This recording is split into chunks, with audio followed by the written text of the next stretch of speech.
Welcome to the 6th episode from the Heavy Metal Music Matter. I'm Mike Lackerfelt from Opeth. I'm Alaric, and you are... Leopold. We're talking about, you just said Michael Lackerfelt, really talented guy. Tell us, who is he the member of? Who is he the lead singer and songwriter of? Opeth, a Swedish progressive metal band slash death metal. They have, as you can see here, we have 3 of their albums. But when you say death metal, tell the people out there, they started off that way. Kind of talk about the progression of Opeth, because they are definitely a progressive band, because they have made many changes actually over their career. That is true. So, not to mention personnel changes. What else about them musically? Well, they went from like they had 8 albums where Opeth was they had growling on it, with Michael Lackerfelt was doing his growl and clear singing. And in an interview, he did say that by each album they made, there's more and more clear singing. And yeah, but can I just say something about that? He did say in an interview that, he had 2 10-minute songs that he realized when he listened to them, he trashed them, he decided he just couldn't do it. It wasn't in his heart to continue in that same style. So what they're doing now, the last, how many albums? The last maybe four albums? 4, yeah. They really kind of, Michael Lackerfelt stopped kind of doing his growl effect as a singer, because he's a really accomplished singer and musician, as they all are. And so the latest albums, especially what I'll talk about after Alaric talks about his, you can really tell it's like a different band altogether, but highly trained musicians, incredible, just really talented guys who know what they're doing with their instruments. That is true. But if this is the Heritage cover with the first album with no growling on it, and as you can see, there's like a demon below that. That represents their death metal past, and that's like the current members of this album. And the skulls down there are like the ex-members of the band. Yeah, ex-members of the band. So yeah. And then this album, my favorite track off this album is The Devil's Orchard. Yeah, well, and I think for me, this album really brought me into the idea of, okay, I better check out the rest of their stuff, and everything on here really is just, it's stellar. I mean, they're just such talented guys. Anything else you want to say about Heritage? No, okay. I am going to talk about Blackwater Park, some of their more death metal albums. And the influence of death metal, but is it just that only? It's not one-dimensional. So yes, they were diverse with they did have clear singing, and of course the music is so really cool. But it's well balanced, isn't it? Yes. Yeah. But when one of the first songs that ever stood out to me when I was ever an Opeth fan was Leper Affinity, off of Blackwater Park, the very first song. But then, me and Leopold recently listened to this album again, and we heard amazing songs off this album, like Funeral Portrait or Blackwater Park. And I would have to say this is definitely an album worth listening to. Absolutely. And I wasn't sold on it originally. When Alaric brought this to me, I certainly love the music, but I had to still kind of understand that Michael Lackerfelt was doing his growls too. And that doesn't mean that it's not musical. More of an effect, a vocal effect, because he's a highly accomplished singer. And again, as they all are great musicians. But this album is such a good balance of that. It's such a progressive album, and they use all kinds of instruments. I mean, Opeth is not a one-dimensional band. They use the keyboardist Joachim Svalborg, he uses harpsichord. I mean, these guys are, mellotrons are known for using the mellotrons, but the drummer Martin Axon, yeah, he's amazing. He's just so good, and Frederick Ackerson are really just fantastic musicians. But Alaric sold me on this one, and I would highly recommend Blackwater Park. And of course, Sorceress was an album that brought me to really loving them as well. But that's a very different kind of Opeth than this. What else do we have there for now? Right. One more thing about Opeth. Tell us about this. Okay. This is the most recent release. Was 2000? What was it? 2019. So tell the people out there about the latest release. This is Incauda Venom. Which means what? Poisons in the tail, right? Yes, poisons in the tail. Yeah. Incauda Venom. There's the. And why is it a double or it's a triple deluxe kind of package? Why is that? Explain that. Okay, so you see, let's look at there. But not going to hold it for you. Yes. Yeah. So they originally recorded it in Swedish because Opeth is from Sweden, and when they recorded in Swedish, Michael Lagerfeld said, "Yeah, I think the Swedish version is more natural when he redid it in English, because in the English version he was just trying to match up the rhythm to the Swedish version." So he just thinks it was more natural. Yeah, it wasn't. Yeah, I would say then, so. Yeah, that probably yes, Swedish version. We listen to that version first. And he even said too that he used to in an interview, Michael. He said that he originally would not like to listen to music that had different languages because he wants to know what the singer's saying. But really, we feel comfortable with that. I always did feel comfortable listening to music. I didn't have to know what the singer is saying exactly. Just to me, the music, the vocals were like an effect, a musical effect. And so with the Swedish version, it's really probably the better version to listen to first, right? Okay. Yeah. So, and then the third disc right here is some live stuff, live on CD right there. And we have English version, Swedish version, and a live CD. Great. But with Caught a Venom. And Caught a Venom, yes, an incredible album by them. Now, switching gears here to kind of a Mastodon connection, Alaric's going to talk to you about a new band that he introduced me to, and that's really one of the points of this show is that I learned from him as a younger enthusiast of all things heavy metal. So what do you have here? So this album is called Kill or Be Killed from Los Angeles, and how I first heard about them is that I always loved Mastodon, the really good progressive metal Mastodon, and I knew Troy Sanders was the bassist and as a vocalist in that band. So I heard, oh, Troy Sanders is in Kill or Be Killed.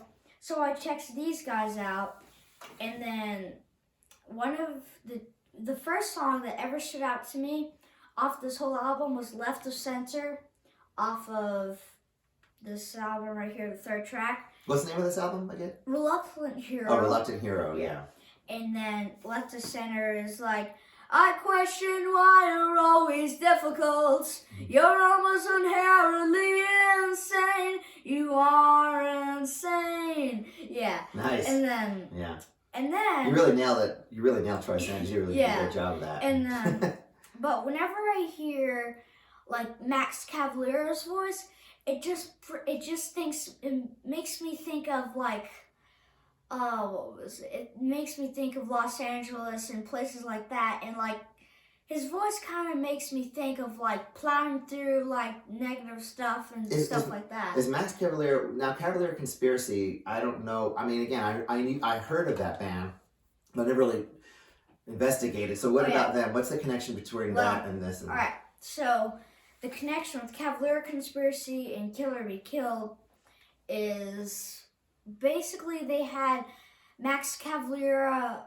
He was on Cavalera Conspiracy before he created Kill or Be Killed. And Igor, right? Cavalera. Yeah, Igor Cavalera.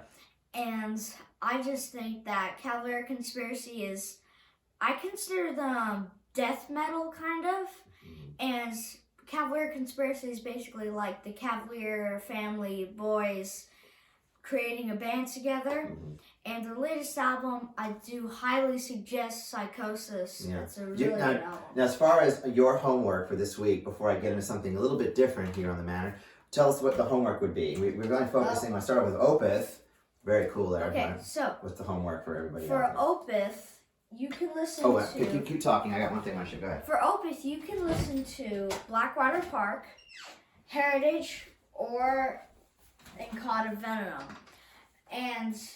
Or you can listen to Sorceress. Right, this is the album that brought me. I mean, I guess it was Sorceress, not Heritage, that really made me an instant fan. And then I went back to the older albums. I was surprised again to hear Michael Lagerfeld doing what he did, but I still loved it. It's still great. But this is really my homework for you. Is this? I guess. Yes, and I do have to tell you, if you like Mastodon, you would absolutely love Kill or Be Killed, and their first album, Kill or Be Killed, and their second album, Leopold here.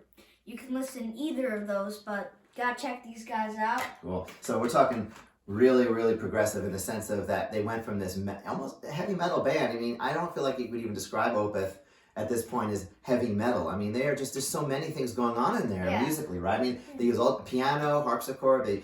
It's just I feel like I don't like putting music in boxes all the time, neat little boxes. But Opeth. Opeth is great, whatever album you decide to listen to first, but we would highly recommend the ones that Alaric is talking about first, and then kind of work your way into the older catalog. Yes. Right? And, is that pretty much it for that? Hold on. Yeah. But for a little extra thing today, want to learn how to do a death metal girl like Michael Ackerfeld? Well, not exactly like his, but I can show you. Gotta show the people. Alright. First, you gotta inhale like this, and then come and go like, at first, and then you go like, like that. Ooh, that hurt me. I didn't even do it. Yeah. But, I felt it in my stomach. Yeah. See, I'm not a singer. Alaric is actually. Yeah. But but again, he also can sing in a very clear, beautiful way as well. I mean, again, beauty is defined obviously by different people, different ways. But whether you like it or not, check out Opeth. They're worth checking out. Now, the last thing I'm going to do. So you got your homework in, and one thing I want to share with you is for Leopold's library. From Leopold's library, that's me. I have a lot of books. I'm a big reader, and a couple of books I want to share with you about related to Iron Maiden, of course.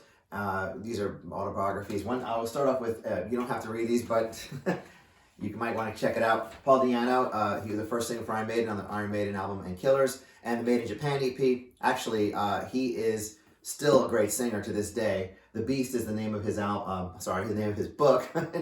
And it's not for kids, and it's definitely for mature readers. But it was interesting in the news recently that Croatia Maiden played their first show for Senjutsu Tour, Legacy of the Beast 2022 in Croatia, and Paul was there, and he went backstage and talked to Steve. And to see Steve Harris and Paul Di'Anno together in the same room was wonderful. It was exciting because just to see them together was, as a real Maiden fan, you want them to still be friends, you want them to like each other, and Paul. Regardless of what he might have said in the past in the news when it was out of his own frustration, they're still mates, And seeing Steve, talking to Paul, and Paul's in a wheelchair because he was there to get surgery for his legs need surgery. But this book is highly entertaining. It's called The Beast by Paul Di'Anno, really great. And of course, if you're a Maiden fan, you have probably already read Run to the Hills by Mick Wall. Run to the hills! Great book right there, recommend that. Leopold recommends Run to the Hills, the whole history of Iron Maiden right there, from the early days all the way till now. Well, not till right now, but probably till when they got back together again, when Bruce and Adrian came back into the fold with Brave New World, as you can see. And of course, Bruce Dickinson is this Renaissance man who has done pretty much everything. If you don't know who he is, he's the lead singer for Iron Maiden. He flies jumbo jets. When he's not flying 747, 757s, he fences. He's an author. He's an inspirational speaker at this point with his tour, his talking tour, and just an all around bionic man. I mean, he beat cancer, and he is better than ever before. And his voice is still just tremendous. Yeah. But this is called What Does This Button Do? Bruce Dickinson autobiography. I read that. It took me a couple of days, but I couldn't put it down. Yeah, and Anything you want to say about Bruce Dickinson, with his solo bands, he has such really good material there. I think you should listen to Chemical Wedding or Tyranny of Souls. Yeah, well, he's put in the news also. Recent news that Bruce is in the work. He's making a new solo album. I think that's in the works. I'm not sure. We don't have any details of it right now because he's obviously on tour. But yeah, check out this one. And then the final one that I have of the Maiden family, from the Maiden group, is Adrian Smith's Monsters of River and Rock, and My Life as Iron Maiden's Compulsive Angler. So you see what happens with these rockers and rollers. They either end up on the golf course or fishing. And Adrian was an avid fisher since he was a little guy. So this is really his passion, fishing. When he's not with Iron Maiden, playing his guitar, he is fishing. And which I love, And it's a great book. It's really fun to read. It's a really easy read, and it's fun to see, to read about your idols doing some regular things, and soccer, fishing, golf, and they're getting on in age, so they have like Nico golfs, Steve's Dave Murray and Nico like to go on the golf course. Adrian fishes, right? Yeah. Steve Harris is still a great soccer player, but so here's some Maiden books for you from Leopold's library. Monsters of River and Rock by Adrian Smith. Bruce Dickinson's What Does This Button Do? The Iron Maiden biography, the Opeth biography, and of course, and you have Paul Di'Anno, The Beast. And also about What Does This Button Do? One time I pressed the button and a whole electronic Eddie came out. I was like, oh my god, it's really you, Eddie. No, I'm just kidding. But, just trying to put some excitement into books. Well, Eddie right now is hitchhiking all across the world right now. He's trying to hitch now. They were Lithuania, they're Croatia, Lithuania. they're just made and they're going strong, and we're looking forward to seeing them in like I said, in what, September? Yep. Seattle. Okay, that's all from us from the Manor, and we're not sure of the next episode, but we have a surprise for the next episode, don't we? We don't say anything. Yeah. Yes, we do. Yeah, don't tell them. They'll be excited, right? Maybe we have right now. Good news. So our Manor is up to 1 million subscribers. Just kidding. And if you're watching this now, please subscribe. How could you not love a father and son talking about this? It's just, you gotta love it. It's better than Netflix. Okay, take care, everybody. Yeah, all right.